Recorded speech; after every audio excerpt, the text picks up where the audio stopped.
Bonjour, docteur Fofak. Bonjour. Docteur Fofak, l'Union africaine vient d'avoir un nouveau président. Le mandat de Félix Tshisekedi, le président de la République démocratique du Congo, étant terminé. Il vient de laisser la place au président sénégalais Macky Sall. Quels sont les grands défis et les grands enjeux pour ce mandat qui va durer un an, je crois? Alors, déjà, merci pour l'invitation. Alors, il faut comprendre que les défis au niveau de l'Afrique par rapport aux relations internationales sont permanents et pour ne pas dire les mêmes en permanence, dans la mesure où depuis de nombreuses décennies, l'Afrique est confrontée aux problèmes de paix et de sécurité. L'Afrique est confrontée aux problèmes de développement. Donc, il en est de même pour le mandat de Macky Sall, comme c'était le cas déjà avec celui de Félix Tshisekedi et même de ses prédécesseurs d'ailleurs. Oui. Donc, il s'agit essentiellement des défis de paix, de sécurité et de développement sur le continent. Tout en sachant bien que la paix et la sécurité s'accompagnent d'abord de développement. Tout à fait. Parce qu'on L'un ne peut aller sans l'autre. parce qu'on parle d'une Union africaine trop dépendante. Est-ce que la priorité pour un mandat comme celui du président sénégalais n'aurait pas été d'imaginer des formes de développement ou bien de progrès pour cette union-là? Alors, de mon point de vue, il y a des préalables.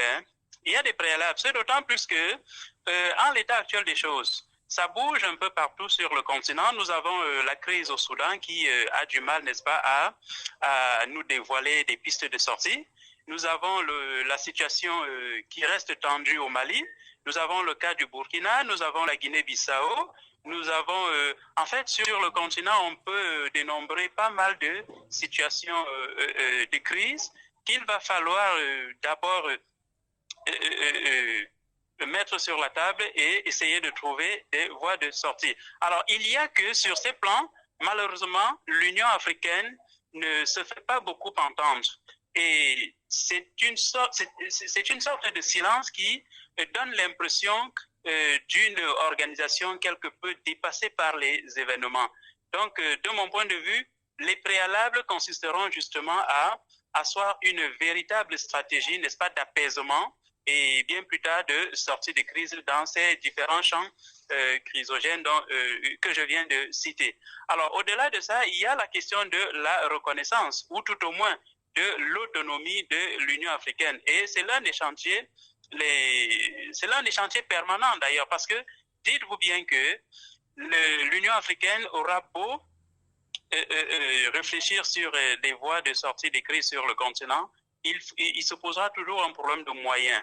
Moyens financiers, moyens logistiques, moyens techniques. Parce qu'en termes de moyens humains, l'Afrique les a. Mais il faut justement que les moyens financiers, les moyens logistiques et les moyens techniques, n'est-ce pas, que l'Union africaine puisse les mobiliser afin d'adresser ces différentes problématiques sur le continent. Alors, pour y arriver, il y a la sempiternelle question du financement de l'Union africaine. Il faut que les uns et les autres arrivent justement à trouver un moyen, n'est-ce pas, qui permettra justement de mobiliser les fonds pour financer ces différents chantiers-là. Donc, de mon point de vue, c'est une situation à la limite complexe, globale, et le moins que l'on puisse dire ici, c'est que vraiment le nouveau président de l'Union africaine, notamment son Excellence Macky Sall, a du pain sur la planche. Et il devra bien évidemment capitaliser les acquis s'il y en a. À défaut, il devra justement, avec l'équipe qui l'entoure, n'est-ce pas, imaginer des scénarios, n'est-ce pas, de sortie de crise. Alors, sur ce plan également, permettez-moi de revenir sur la situation personnelle de Macky Sall, parce que, vous savez, il est, de mon point de vue, la troisième voie forte de la CEDEAO. Et on sait quels sont les problèmes auxquels la CEDEAO est confrontée aujourd'hui. La question des différents coups d'État, n'est-ce pas, qui minent l'Afrique de l'Ouest. La CEDEAO peine justement à avoir une voix crédible, n'est-ce pas, dans le processus de sortie. La CEDEAO peine à proposer des solutions crédibles et ce sera certainement l'un des handicaps que Macky Sall va traîner avec lui. C'est d'autant plus que si avec ses pairs, notamment le président du Nigeria, celui de la Côte d'Ivoire, celui du Ghana et autres, ils n'ont pas pu trouver la solution à la crise malienne, à la crise guinéenne, à la crise burkinabé, il sera difficile, n'est-ce pas, pour lui de s'extérioriser comme ça sur l'ensemble du continent, ou tout au moins se projeter sur l'ensemble du continent et proposer des solutions, de mon point de vue, viables et fiables. Docteur Fofak, sur les 3 pays qui sont en situation délicate en Afrique de l'Ouest, il y a 2, la Guinée et le Mali.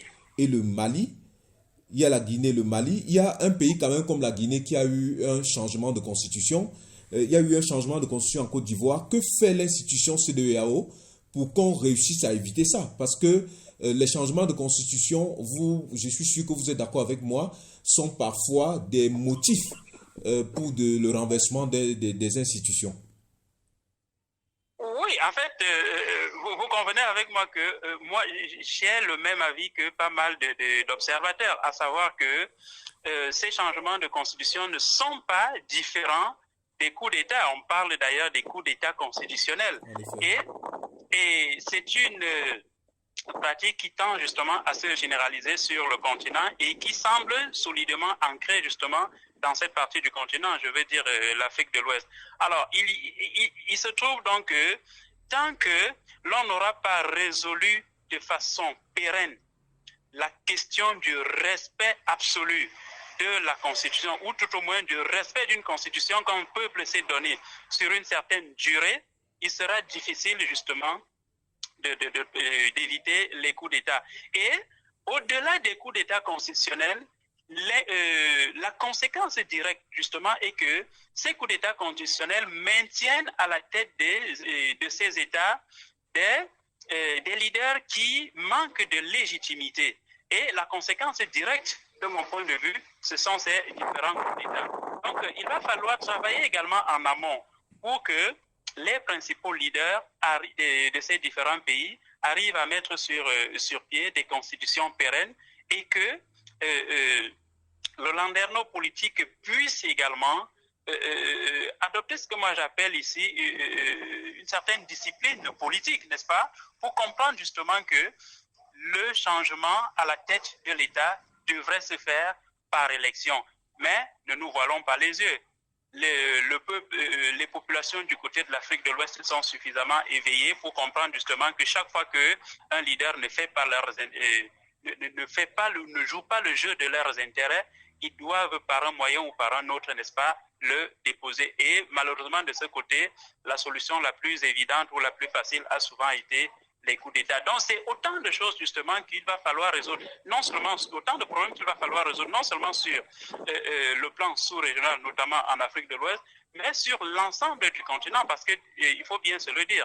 Nous parlons de la sous-région Afrique de l'Ouest, mais c'est l'ensemble du continent africain qui est miné par ces coups d'État constitutionnels. Est-ce qu'on pourrait imaginer une espèce de constitution supranationale qui poserait au moins les principes fondamentaux de la démocratie en Afrique pour que les constitutions, par exemple, n'en soient pas touchées? Mais je suis tout à fait d'accord avec vous, hein. Mais il faut quand même se dire que ce sont les hommes qui font ces constitutions, ce sont les hommes qui les animent, ce sont les hommes qui les mettent en œuvre. Donc, de mon point de vue, il y a une certaine discipline politique, n'est-ce pas, qu'il va falloir inculquer à nos leaders. Et à côté de cela, il ne faut pas minorer le rôle, n'est-ce pas, des puissances étrangères qui voient justement en l'Afrique, n'est-ce pas, j'ai envie de dire leur supermarché, parce que l'Afrique constitue un enjeu majeur pour ces puissances étrangères qui sont en permanence en train de chercher des voies et moyens pour perturber l'ordre politique, l'ordre constitutionnel dans nos différents États afin de pouvoir tirer les marrons du feu sur le point de vue de l'exploitation des ressources. Donc, il va falloir tenir compte de tout cela. Donc, de mon point de vue, tous ces éléments sont à prendre en considération. En effet. Dernière question, docteur. Est-ce qu'on peut compter véritablement sur le charisme d'un président, sur le charisme d'un homme pour construire l'Union africaine? Allô? Je demande, est-ce qu'on peut compter sur le charisme d'un homme pour construire l'Union africaine? Alors, compter sur le charisme d'un homme pour reconstruire l'Union africaine, oui et non. Mais davantage non. Parce qu'en réalité, un individu à lui tout seul ne peut pas y parvenir parce que les problèmes de l'Afrique sont énormes. Oui. Les problèmes de l'Afrique sont énormes et profonds. Je pense que c'est une somme c'est une somme d'experts, c'est une équipe ou tout au moins un ensemble de personnes capables, n'est-ce pas, de porter la vision que l'Afrique se donne, n'est-ce pas, qui peuvent amener, qui peuvent impulser le changement. Alors, moi, je vais juste imaginer un scénario comme celui-ci. Si nous avons, justement, dans les différentes communautés économiques régionales dont dispose l'Afrique, 2 pôles locomoteurs, n'est-ce pas, oui, par CER, il est possible que l'influence de ces leaders qui serviraient de locomotive irradie l'ensemble de la sous-région et bien plus tard l'ensemble du continent.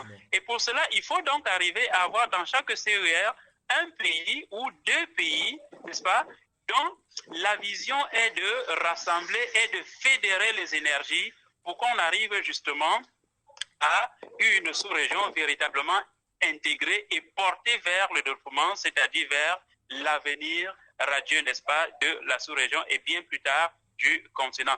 Donc, de mon point de vue, cela peut être possible. Merci infiniment, Dr Fofak. Nous croisons les doigts pour le président Macky Sall, pour qu'il apporte sa pierre pendant l'année qu'il va avoir à la tête de l'Union africaine, pour que nous ayons de moins en moins de changements constitutionnels antidémocratiques ou des situations de coup d'État. Et nous lui souhaitons. Nous l'espérons. En effet. Merci, docteur, et à très bientôt sur Africa TV. À très bientôt. Merci.